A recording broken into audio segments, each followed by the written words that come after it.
Celestia Sleeps In. By Admiral Biscuit. Chapter 4. Repercussions. The sun was just above the horizon, yet the mood in the room was black as midnight. Ordinarily, Twilight would have enjoyed watching the dance of light and shadow as the morning sun played through the windows, caressing ancient oaken rafters with gold. Not today. Today the sun rose a vengeful weapon. Instead, she watched the pendulum on the clock swing slowly back and forth, each arc ending in a loud tick. The second hand lurched forward.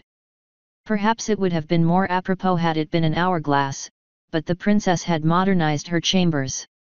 The three ponies sat around the table in stunned silence, half-eaten breakfast cooling in the chill morning air. Twilight stared at her plate, thinking about 1,000 things she could have said to her mentor. She could have even wrapped herself around Celestia's legs like a begging filly. But was it her place to do so? She wanted to study the creature. She knew the spell she'd practiced it with Celestia, after all. She might not know exactly where the princess had gone, but she could find out. Luna or Lyra would know. Even Trixie probably knew how to find the distant planet, although that would mean she'd have to find Trixie, who had probably been turned into a newt, or something. She looked up at Lyra. The unicorn had a placid expression, but Twilight could tell by her flattened ears that Lyra was no more pleased with the end of discussion than she was. Her golden eyes were unfocused, looking beyond the door to the beach, perhaps. She wanted so badly to study the creature. It was taking every ounce of willpower that she possessed to sit at the table. Twilight's heart was hollow, her muscles limp. To have had a chance such as this, snatched away from her from all of pony kind, it just wasn't fair. The end of the discussion hadn't just taken the wind out of her sails, it had taken the rigging and the rudder, too. She would have had to learn its language, of course. That would have been fun. She'd never learned a foreign language. Then they could have all kinds of conversations about its culture, its community, its technology. Oh, the possibilities were endless. She'd always been envious of scientists who had discovered new chemicals, of anthropologists who studied different cultures, of archaeologists who found that which had been lost. She had felt some of that adventure herself in the Crystal Empire, when she was looking for the Crystal Heart. Her ears fell again. Thinking about the Crystal Heart made her think about Sombra, and thinking about Sombra made her think of the opportunity that was slipping through their hooves. But she couldn't challenge Celestia. It was her Equestria, not Twilight Sparkles. Even if she was sure Celestia was wrong. Or could she? Not a challenge, no, but perhaps a careful comment. Even the princess had her failings. She had admitted that her harsh words to Twilight before the wedding had been wrong. She hadn't punished Fluttershy for full napping Philomena. Perhaps it was time to mare up, to tell Celestia what she really thought. But what if she won't listen? What if she sends me away?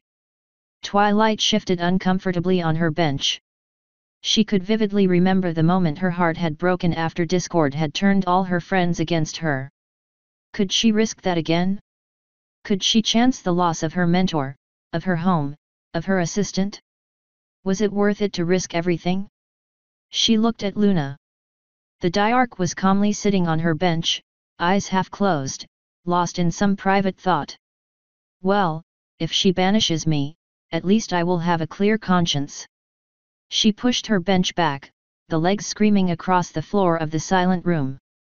Tail twitching, she stood on shaking knees, and took one step towards the hallway. Then another. She could hear her pulse roaring in her ears as she took a third step.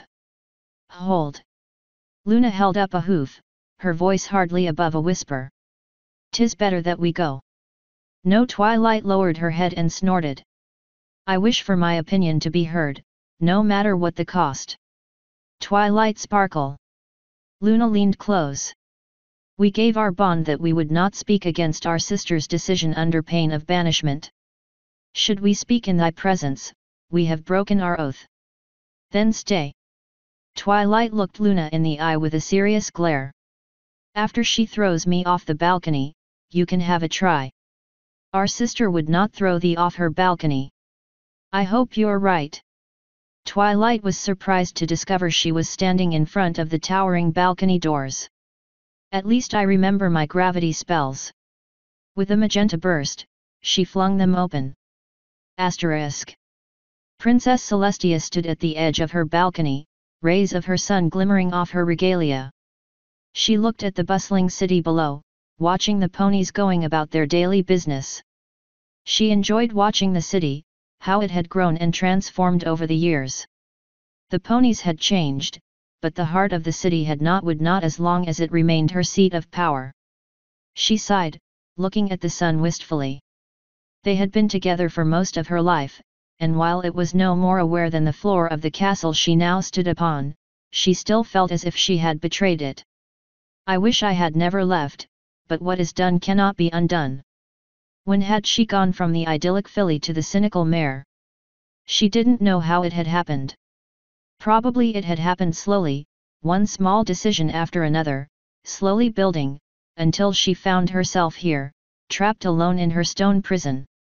Or maybe it had been all at once, even after 1,000 years, the memory of the look of fear and betrayal on Luna's face hurt, a deep scar on her heart that would never heal. She sighed. On the street below, she watched a unicorn colt trot into a restaurant, a bouquet of roses gripped tightly in his telekinesis. Did she have any right to gamble with his future, and his children's? No. Inscribed around the jewel on her tiara was a simple phrase, written in common that all might know: protector of Equestria, bringer of the sun. Her duty was to Equestria above all else. I wish I had not done it, she whispered to Canterlot. I could have waited. Hoof falls on the balcony drew her from her reverie. Even with the gentle wind blowing the scent from her, she knew it was Twilight. My faithful student, she began. You can't just kill it. You can't. The princess didn't even move. Come to the edge of the balcony, Twilight. Nervously, tail clamped tightly between her legs, Twilight approached. It seemed to take forever. Look over the edge, and tell me what you see. Twilight complied, afraid to look at the princess. She had been joking about being thrown off the balcony. She could never believe that Celestia would do that, but now she was beginning to wonder. The past day had seen her view of the world turned on its head. Was the Diarch even sane? I see Canterlot, she said simply. Would you like a closer view, was what she expected Celestia to say next, followed by a tug of telekinesis. She had already squinted her eyes shut. This was just like a scene in a daring-do book. Of course, that is not what Celestia said. Twilight, what if I told you that there was a spell in the star swirlwing that would allow you to travel back through time, and stop Sombra before he enslaved the crystal ponies? Would you take such an opportunity? When you put it that way, with no further qualifications, yes. Of course, I have already learned that one cannot change the future with a simple time spell. Celestia held up a hoof.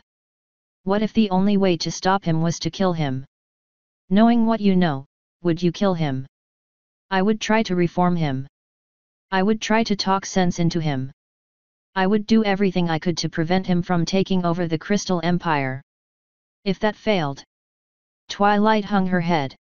I would have no choice, she whispered. But there is no way to know the future. She looked at the princess. Were I there then, not knowing what was to come, I wouldn't kill him. I would do everything to save him. The Alicorn smiled sadly. Of course you would. Aniponi would. Luna tried, and failed. He will listen to me, Tia, she said. Instead of saving Sombra, he corrupted her, and dragged her down with him. Oh, it was subtle. I should have seen the signs, but I did not. I failed my sister, and lost that which was most important to me. I finally found myself with but two choices: preserve everything I had worked for at the small cost of my sister's life, or risk it all by tricking her into releasing her hold on the elements of harmony, so that I could banish her. My advisors told me this gamble was the greatest lunacy in the history of pony kind, but I ignored their advice. I went to the tallest tower of our castle, and gazed upon the starscape. I watched the moon dance in the moat, and I enjoyed the serenity of the dark one last time. An hour before dawn, I went to her chambers, deceived her, banished her, destroyed her tower, and lied to my advisors, telling them I had struck her down in combat. Twilight stood, stunned. I was unsurprised to feel control of the elements leave me, as I had betrayed everything they stood for. I paid dearly for my sister's salvation. I do not regret it. Celestia looked at Twilight, lowering herself down until they were face to face. A tear was trembling at the corner of Celestia's eye. I knew she was about to make her move. Her ponies were already in position, waiting for their orders. Our fragile new empire would never have survived the strife, even if we split it evenly as she had proposed before it came to combat. She paused, drawing strength to continue. She knew what I was about to do. Some part of her was still aware, was still uncorrupted. My last sight of her for 1,000 years was the look in her eyes. It was not a look of anger, nor sadness, nor fear. It was a look of resignation. Celestia looked back over the balcony and fell silent. Twilight let out a shaky breath. I remember the first time we befriended a griffin, Celestia said wistfully. Genevieve. She was particularly close to Luna. Oh, my poor ponies scattered when the griffin landed. She turned and looked at Twilight. None of them ever forgot their fear.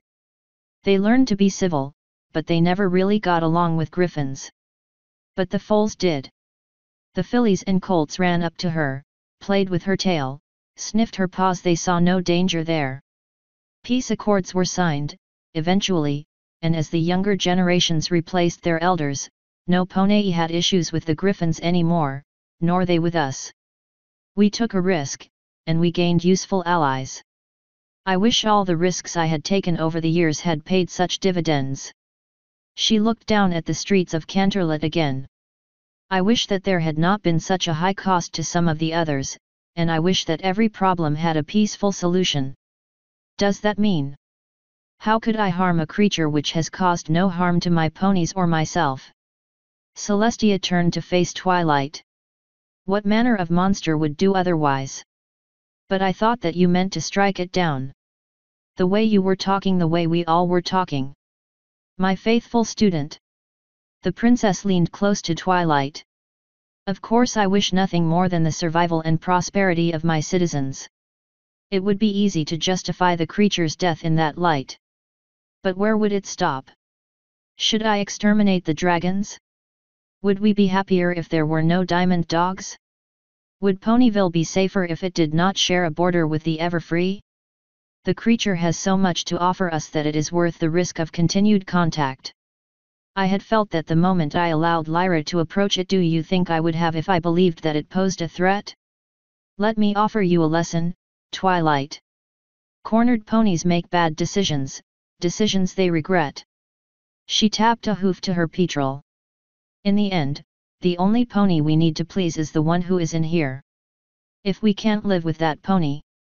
You cannot imagine how relieved I was that all three of you unanimously agreed that it was better to accept a risk which the creature might pose, rather than to jump to the easy solution of killing it.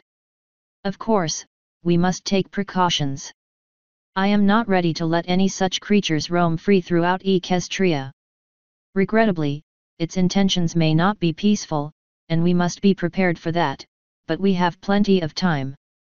There are spells that could be used to shield us, and to slow it.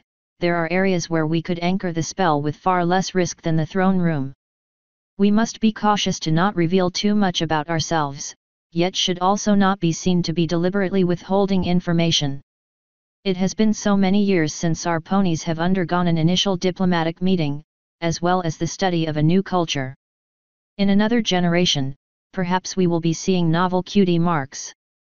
Twilight sank to the ground, all the strength gone from her legs. I was so worried. Who knows what we might have lost? Celestia opened the doors to her antechambers. It was like looking into a funeral parlor. Lyra seemed deep in her own thoughts, staring at her teacup without actually seeing it. Luna looked up in surprise, her eyes narrowing as her sister stepped into the room alone. Sister, we cannot believe thou wouldst. Her voice trailed off as Twilight walked through the door, a cheerful look on her face. Not have clearly informed us of thy decision before thou went to thy balcony. Celestia nodded absently. I apologize. Yet, I cannot believe that all of you were so quick to assume that I had reached the decision to kill the creature, despite your entreaties to spare it. Do you really not understand the difference between pragmatism and sociopathy? Twilight raised a hoof. I know. Celestia looked at her with an amused smile. Lyra and Twilight, we have much to do in the next month. I would have you both try to determine the best way to communicate with the creature. As always, the full resources of the Royal Archive are at your disposal. Meanwhile, I have a matter I must discuss with my sister. Asterisk. Twilight and Lyra sat across a large table in the archives, surrounded by a mountain of books, their dark mood of earlier dismissed like a Pegasus-kicked cloud. While Lyra had been collecting her thoughts, Twilight had been frantically levitating over every book she thought might bear some relevance to their research. It tried to puzzle out meaning from my 2 messages in the sand, Lyra began. I think it's safe to assume that the creature has some manner of writing. Every civilized creature does, I think, Twilight added. Dragons don't write much, but they certainly can read well enough. Griffin fledglings attend essentially the same kind of school as foals, and they certainly learn to read at a young enough age. I'm not so sure about diamond dogs, though. She started leafing through alphabets from buffalo to zebra. They use a pictogram language, Lyra said, unconsciously tracing a few symbols on the table with her hoof. There isn't a lot they communicate in writing. However, they are capable of learning. A few kits have been taught common, and raised as ambassadors. It might be easiest to start it with books, if it understands reading. I think school books, the kind the youngest foals read. Simple. We'd also need to teach it the alphabet. The common alphabet would be best, since it would only need to learn 14 letters. Whomever is meeting with the creature would have to be using a lot of magical energy keeping a shield up, and that pretty much means mouth writing. Plus, if the creature ever comes to Equestria, that would allow it to communicate in writing with nearly every pony. Royal Unicorn is more flexible, though, Twilight countered. With 46 characters, it unambiguously covers every single sound ponies use. What if it thinks we aren't civilized because we have a simple alphabet? She started flipping through a dusty tome of historical orthography. Earth ponies started with pictograms, before the Pegasi adopted them to ideographs. Unicorns changed it to a syllabic alphabet, then the Earth ponies took that and simplified it further, while the unicorns added more symbols to more clearly share spells. She looked at Lyra as if that would settle the argument. But we don't know if the creature can make sounds like a pony. It made low grunting and growling noises. It sounded almost like a dragon when it was gesturing after having read my pictogram. Assuming that is its language, then it's below the normal vocal range of most ponies. She sighed and blew a lock of white hair out of her eyes. We can't assume that it doesn't also use scent or body language in its communications. What if body position makes a difference in the meaning of its words? It would be like teaching in common without using vowel points.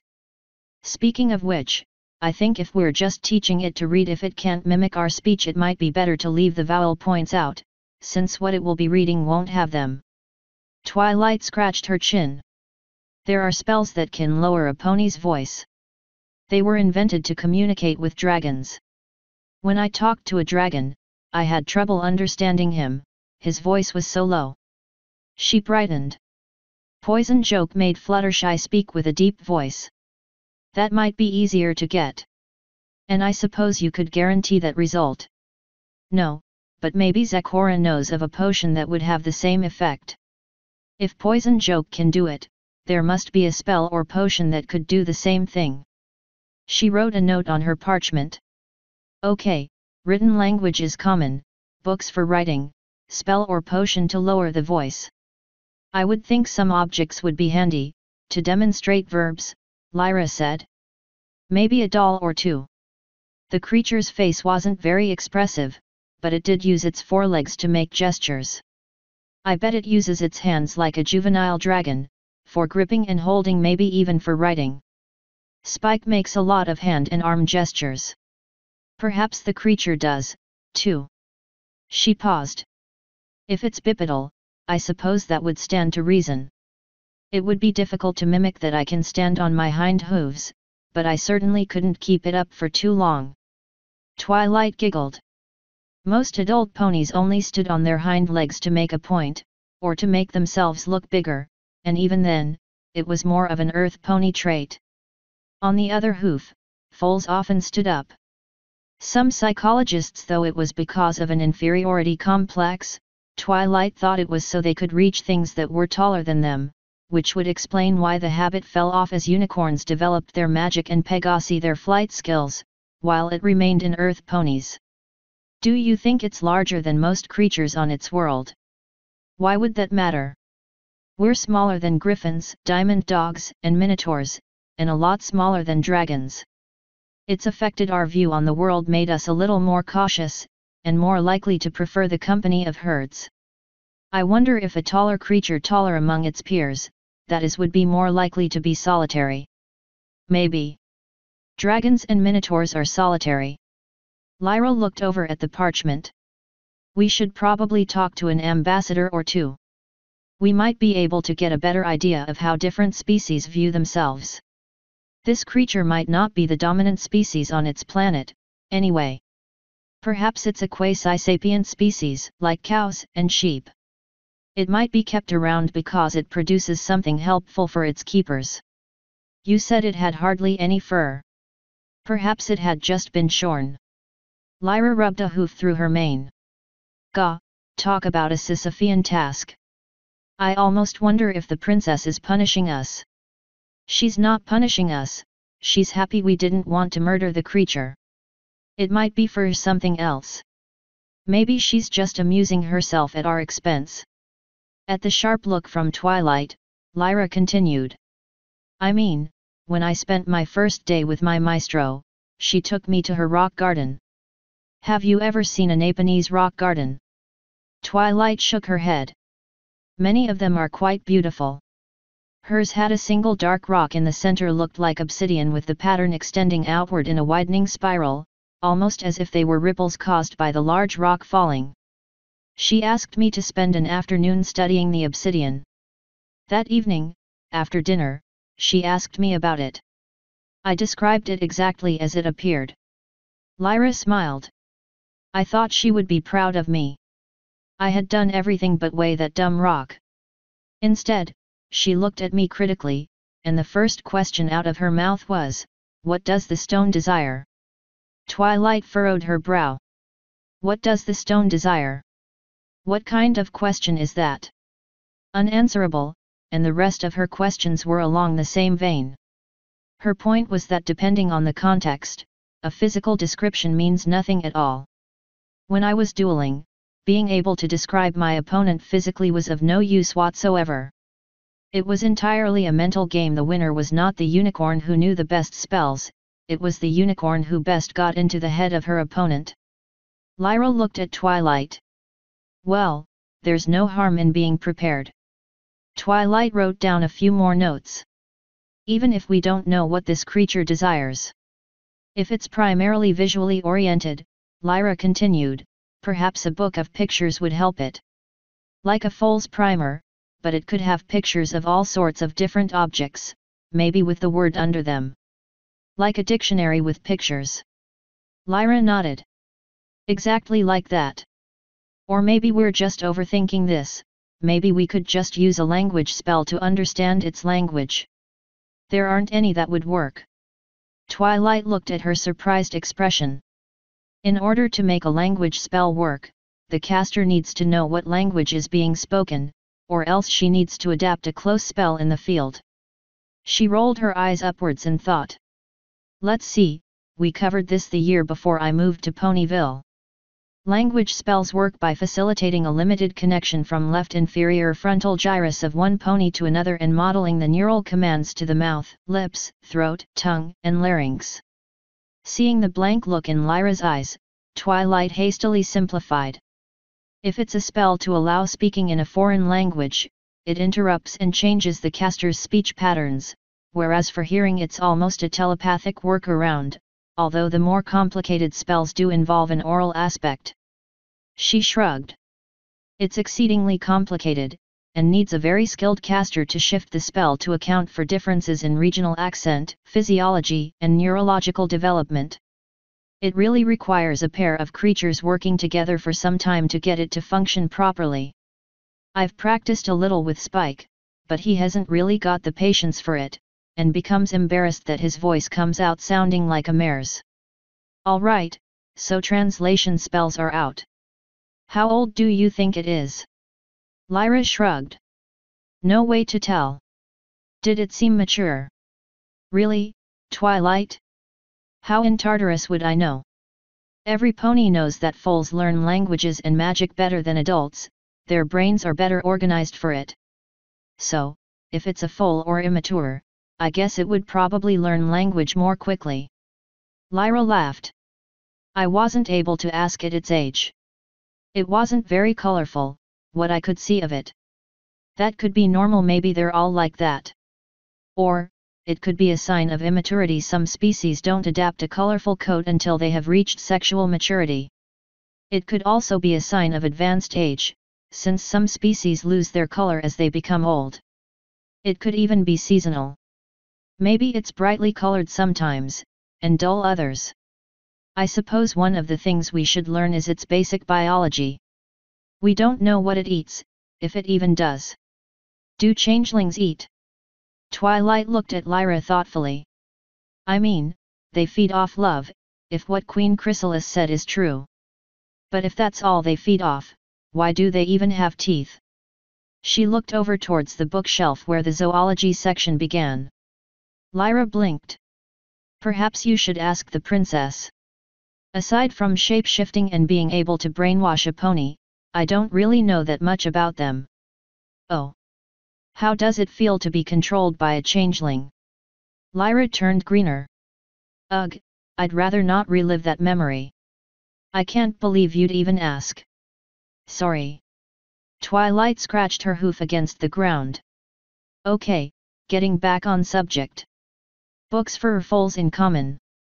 Would be useful to know more about the sociology of larger creatures, such as griffins. Perhaps a book on magic? Simple spells. That's putting the cart before the stallion. It can't even read unicorn, and we don't know if it can do magic, Lyra countered.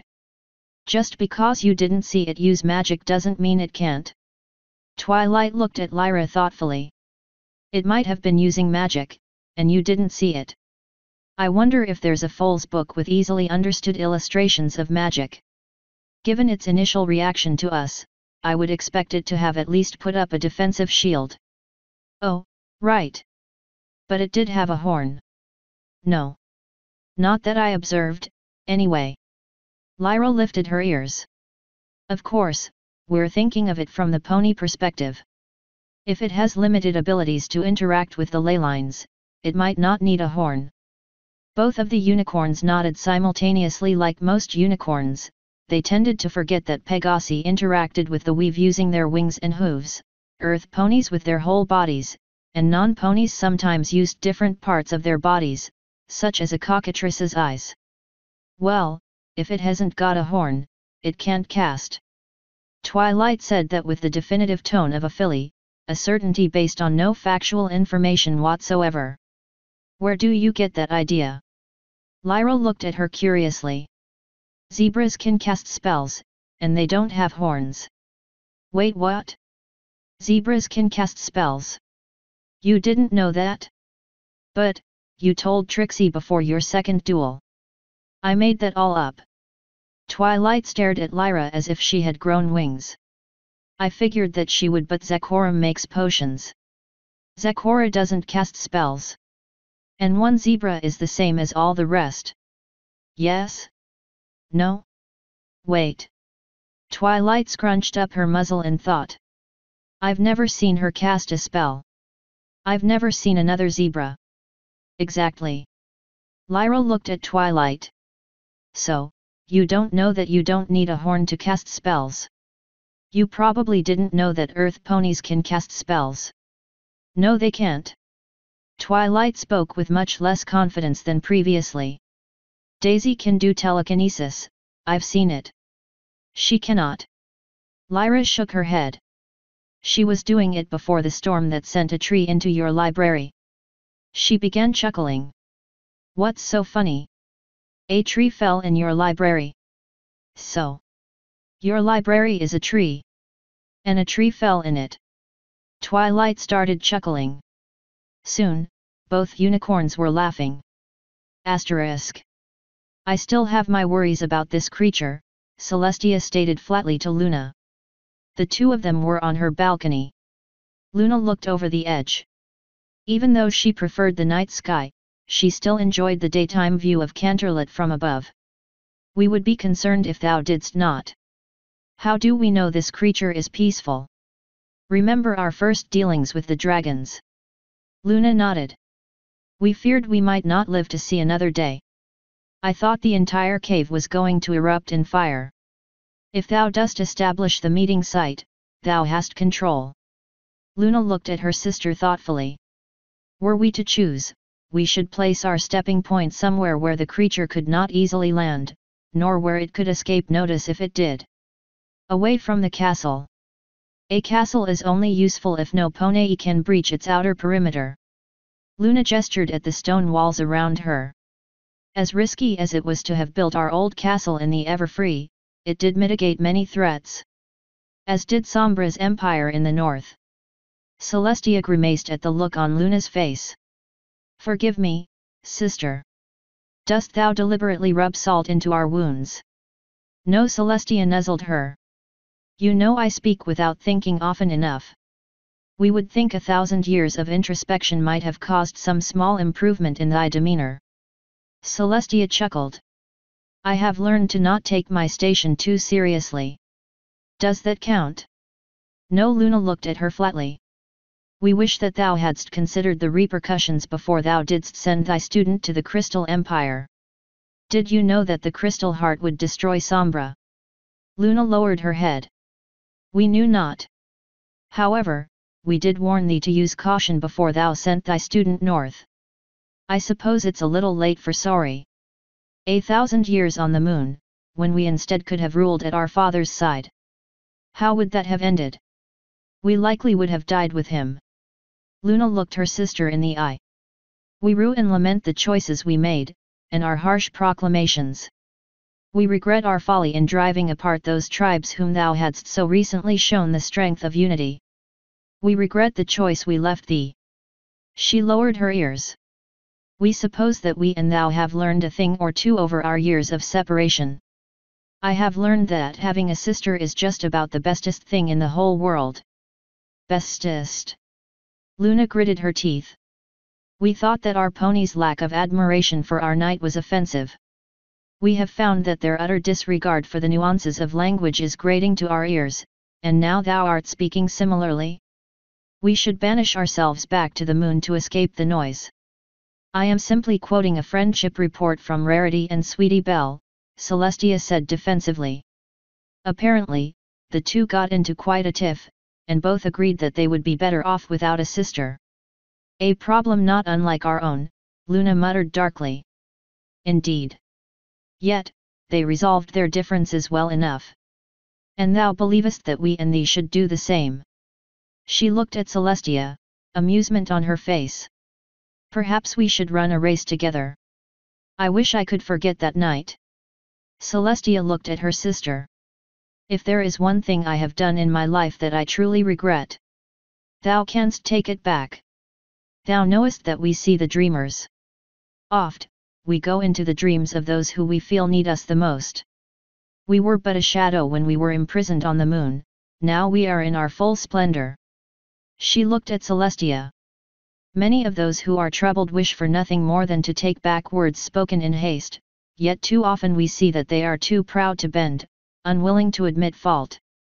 Too often, we believe that a sincere apology or a helping hoof would solve their problems, yet they are unwilling to yield. I cannot undo what has been done, yet I can try to be better for the future. Celestia looked at her younger sibling. I regret having banished you to the moon, but you left me with no options. She sighed. Over the next 1,000 years, every night when I lifted your moon, I wished I could bring you back somehow. Yet you did not. I could not. Really? Luna waved a hoof. With all the resources thou hast at thy disposal, thou couldst find no manner to undo the spell. Celestia flattened her ears. No, seeing the look of disbelief on her sister's face, she frowned. You know I am not as good at spellcraft as you are. I might have had the power, but I don't understand how to craft my own spells. I never have. At least thou art capable of seeing thy faults.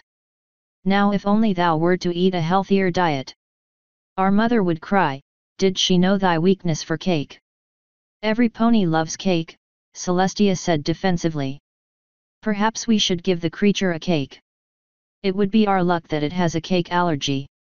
The two sisters chuckled. Hast thou decided upon an emissary? I think Twilight would understand the creature the best. Celestia stepped back, already anticipating her sister's angry rebuttal. Luna nodded. We agree.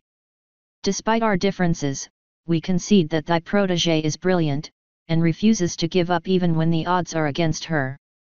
Yet, we wonder what the creature might think, should you send her. I don't understand. Celestia narrowed her eyes. I assume you are not trying to be deliberately obtuse. Put thyself in its hooves. The only pony with whom it hath had any close contact art Lyra Heartstrings. What might it think if another takes her place? I had assumed it would send an ambassador in its stead. What if it doth not? Thou sayest Lyra Heartstrings left her sigil in the sand on the beach. We know unicorns often sign their work in such a manner, yet how art this creature to know?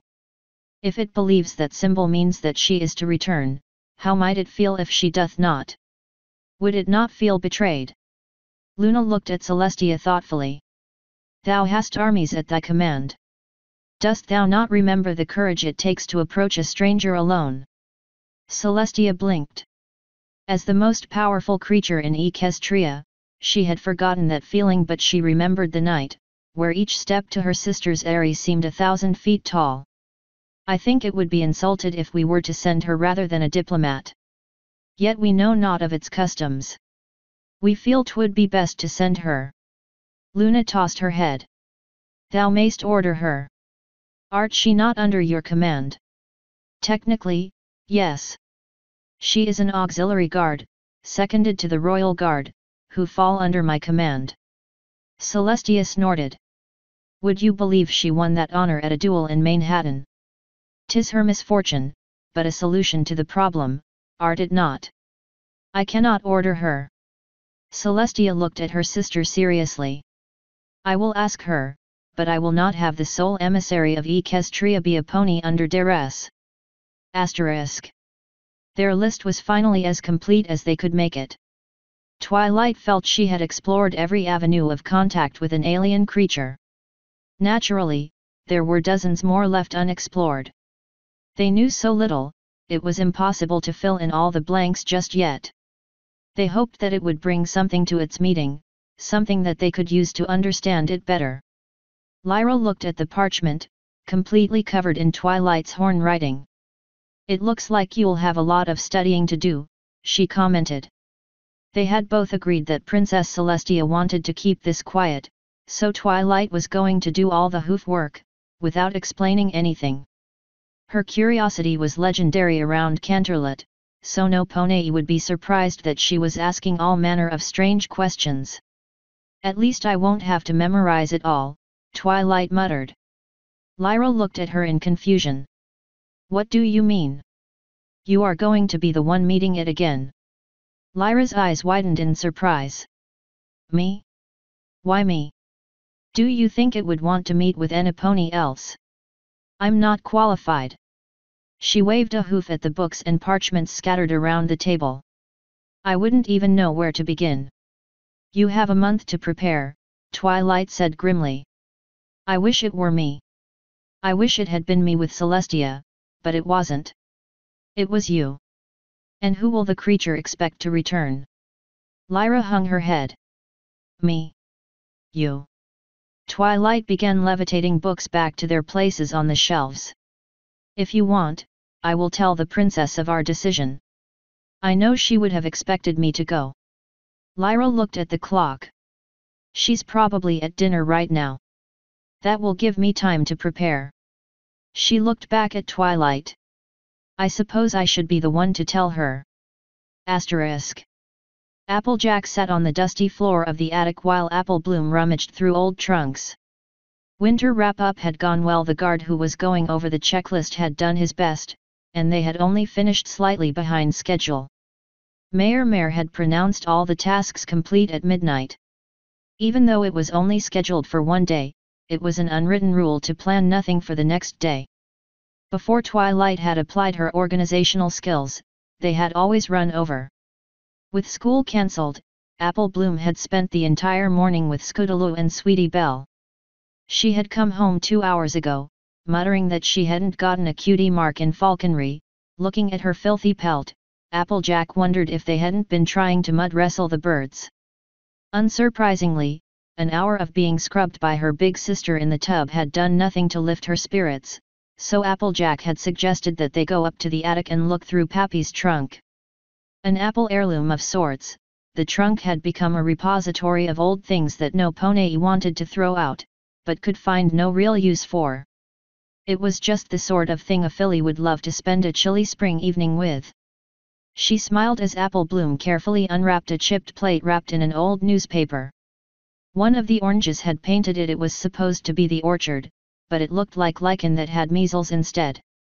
For a few years, it had been proudly displayed on the mantel before each family reunion, to be rewrapped after all the guests had left, but no pony had bothered after Apple Bloom was born. It had gone from a conversation piece to the punchline of an overtold joke. What's indicted? Apple Bloom motioned a hoof at the yellowed newspaper. Applejack frowned and stood, her knees popping. Cinnamon Lulamoon indicted in Manhattan bank fraud, she read aloud.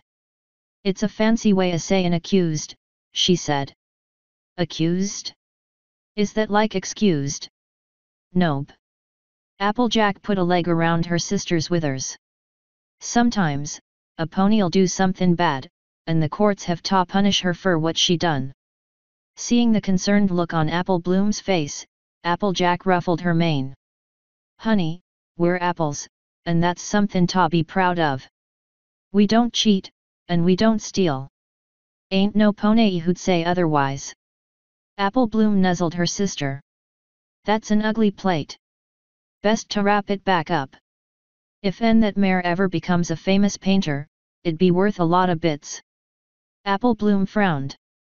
Not with paintin' like this. I can do better 'n that. Applejack rubbed her forehead. There's a lot about art I don't understand. Mebby rares can tell you what makes art art. Sweetie don't know. She laid the plate gently back in the chest, then pulled out a musty cardboard box. I wonder what's in this. Asterisk. Lyra sat patiently on a bench outside the Great Hall. Although the princess would have understood if she had gone in, especially since there was no formal dinner tonight, she instead had decided, given the nature of her request, to wait outside. It was traditional for the princess to speak with a few petitioners after her evening meal. There were layers of protocol involved that Lyra didn't understand, but since the castle was officially closed, there were no other ponies in the room, with the exception of a surprised herald, who had dutifully notified the princess between courses. The rumbling of her stomach reminded her that she hadn't eaten anything since breakfast. She and Twilight had gotten so involved in planning that they'd both forgotten. She shifted around on the bench, trying to find a comfortable position. It should have been easy, as they were designed for upper-class ponies. The benches had velvet cushions, but no matter how she sat, she seemed to sink into the padding. She sighed. No doubt the discomfort was psychological, having more to do with her nervousness with her upcoming request than the blameless velvet. Her ears perked up as the herald came into the room. "All rise for Her Royal Majesty, Princess Celestia." Lyra stifled a giggle as she got to her hooves. The solemnity was lost on the nearly empty room. "Lyra," the princess said warmly. "How has your research with Twilight gone?" "We have more unanswerable questions than we did when we began," she said, smoothly genuflecting. "I imagine you are unsurprised by that answer. Such is the nature of the task."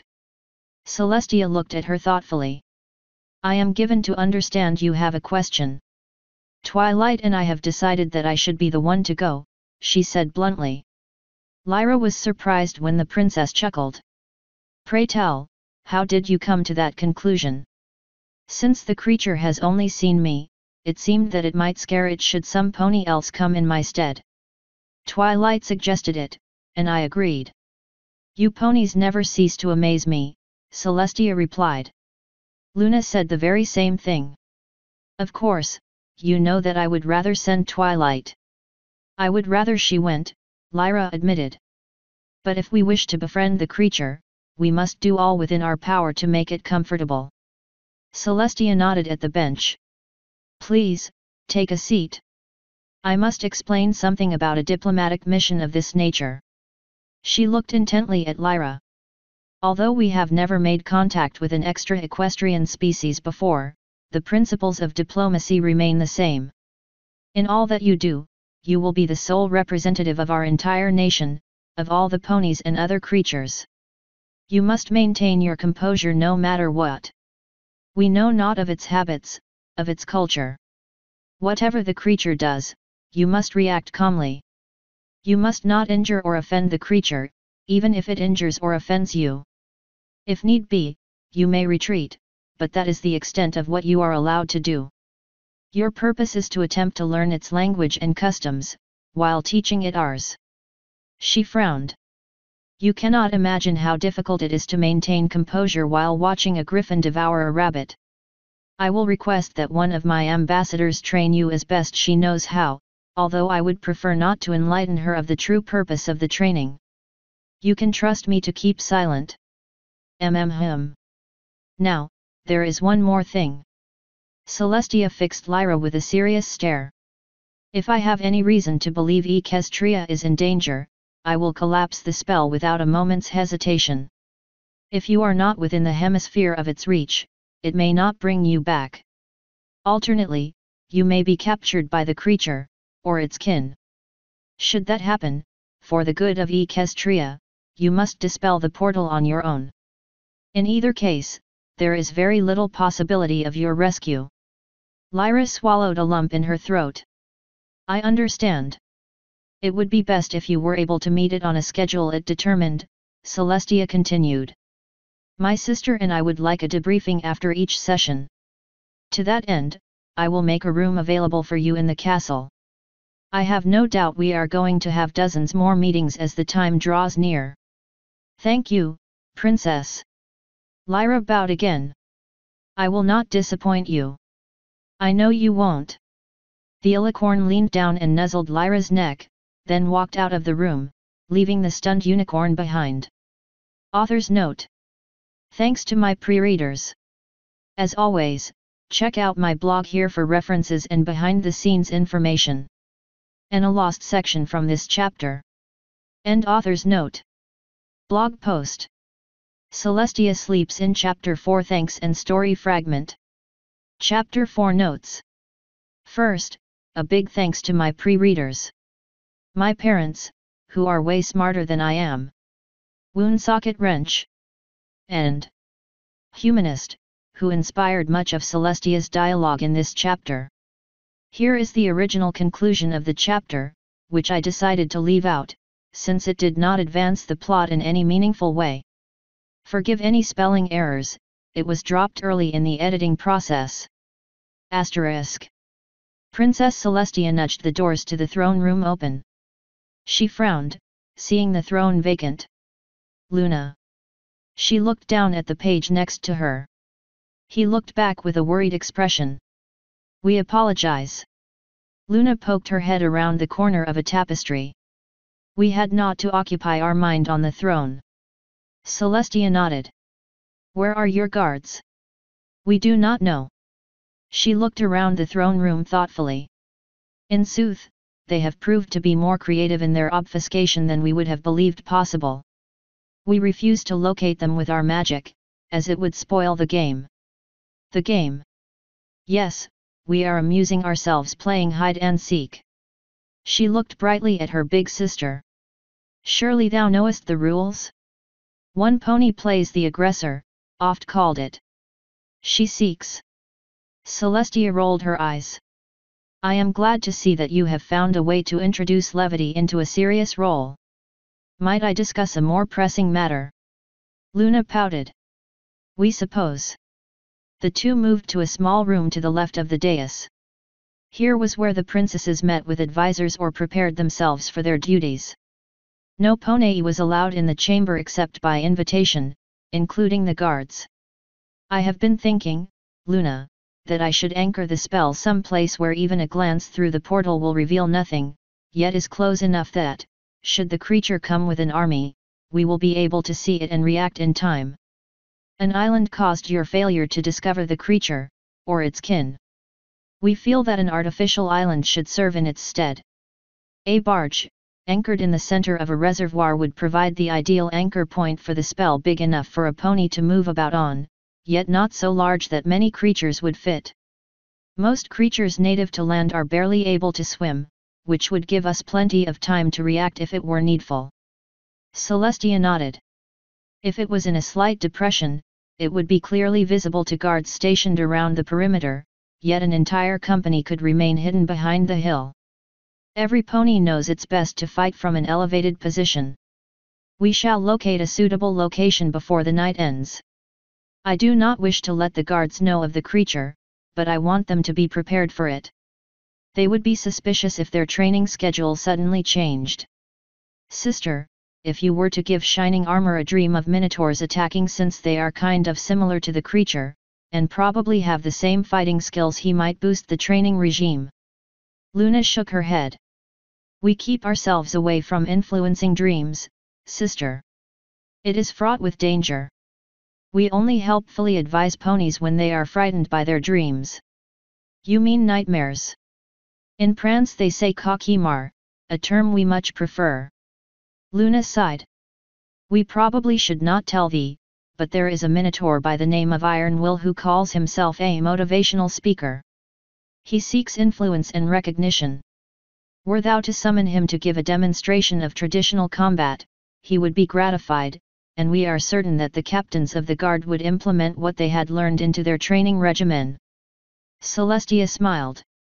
Thank you, sister. She bowed slightly, and let herself out the side door into the hallway. Perhaps Luna is ready to begin attending Solar Court. Fool! Thou shouldst not have left thine concealment. We have spied thy tail betwixt the ferns. Or, perhaps she isn't quite ready. Humming softly to herself, Celestia began walking to her room. End blog post.